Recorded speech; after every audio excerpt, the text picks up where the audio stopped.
बात कर लेते हैं मध्य प्रदेश लोकसभा चुनाव के तीसरे चरण के लिए नामांकन की प्रक्रिया कल खत्म हो चुकी है।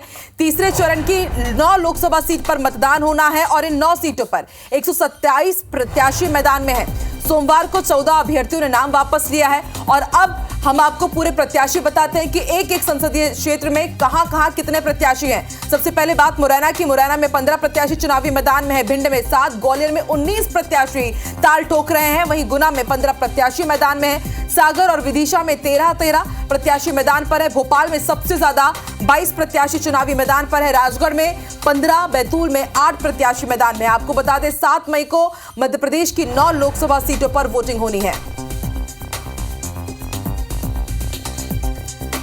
चलिए और ज्यादा जानकारी के लिए सीधे रुक कर लेते हैं भोपाल का। दुष्यंत पराशर हमारे साथ लाइव जुड़ चुके हैं। दुष्यंत, तीसरे चरण के नामांकन की प्रक्रिया खत्म हो चुकी है। कल 14 प्रत्याशी ने नाम वापस लिया, लेकिन उसके बाद भी ज्यादातर ऐसी सीट है जहां पर चुनावी मैदान पर प्रत्याशी बहुत सारे और सबसे ज्यादा भोपाल में। तो क्या माना जाए कि क्या ये जीत का अंतर कम करने की कोशिश करेंगे? मुख्य मुकाबला तो क्योंकि देखा जा रहा है ज्यादातर सीटों पर कांग्रेस और बीजेपी के बीच का ही है।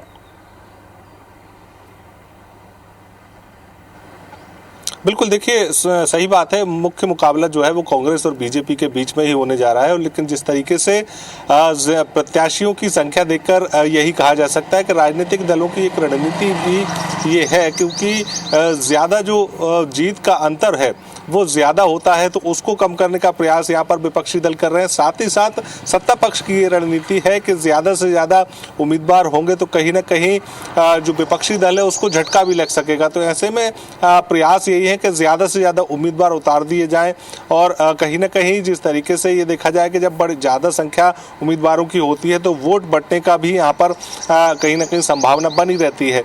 तो कई सारे क्षेत्रीय जो नेता हैं वो अपने अपने दल से अपने तरीके से चुनाव लड़ रहे हैं और वो उन लगातार संख्या बढ़ाते हुए नजर आ रहे हैं। 127 उम्मीदवार जो हैं वो इन 9 लोकसभा क्षेत्रों में चुनावी मैदान में है। ऐसे में जब 7 मई को यहाँ पर वोटिंग होगी तो वोटिंग के दौरान जो प्रत्याशी मैदान में है वो अपने अपने तरीके से वोट करने की अपील उससे पहले करते नजर आएंगे। लेकिन ये भी प्रयास होगा कि ज़्यादा से ज़्यादा वोट वो बटोर सकें और कहीं ना कहीं विपक्षी दल जो भी उनके सामने रहेगा, चाहे कांग्रेस हो चाहे बीजेपी हो या अन्य दल हो, तो वो उनको पटकनी दे सके।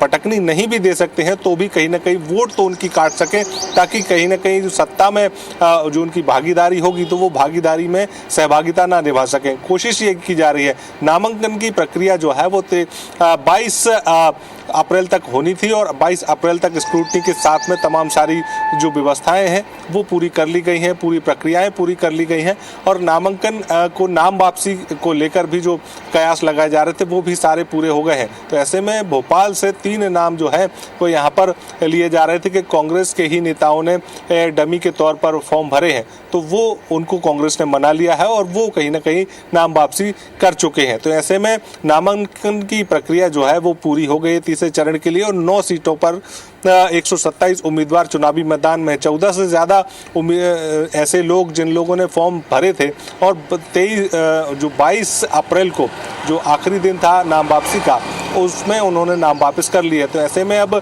अलग अलग सीटों पर अलग अलग संख्या के तौर पर चुनावी मैदान में उम्मीदवार चुनाव लड़ रहे हैं। 7 मई को जब वोटिंग होगी तो वोटिंग में अपना अपना भाग्य आजमाते हुए प्रत्याशी भी नजर आएंगे। वाकई लोकसभा चुनाव का तीसरा चरण है और देखिए 127 प्रत्याशी हैं सिर्फ 9 सीट पर। इसे समझा जा सकता है कि मुकाबला कितना दिलचस्प होने वाला है। बहुत बहुत शुक्रिया दुष्यंत पूरी जानकारी के लिए।